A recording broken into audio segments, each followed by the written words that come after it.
वाजून नांदेड शहरासह परिसरात भूकंपाचा धक्का जाणवलेला आहे। मध्यरात्री भूकंपाने नांदेड हादरलेला आहे। 4.6 रिश्टर स्केल तीव्रतेचा धक्का जाणवलेला आहे। भूकंपाच्या धक्क्याने नागरिक घराबाहेर पडलेले आहेत। नांदेड शहरासह परिसरात भूकंपाचा जोरदार धक्का जाणवलाय। रात्री 1:37 झालेल्या भूकंपाच्या तीव्रता रिश्टर स्केलवर 4.6 इतकी नोंदवण्यात आलेली आहे। त्यानंतर रात्री 2:15 आणि 2:17 आणखी 2 सौम्य धक्के जाणवले। त्याची तीव्रता 3.6 आणि 3.9 रिश्टर स्केल इतकी नोंदवली गेली।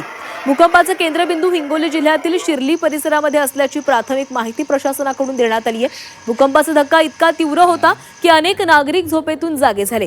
घरांना कंप जाणवताच नागरिकांनी तातडीने घराबाहेर धाव घेत सुरक्षित ठिकाणी आश्रय घेतला। काही काळ शहरामध्ये भीतीचं वातावरण निर्माण झालं होतं।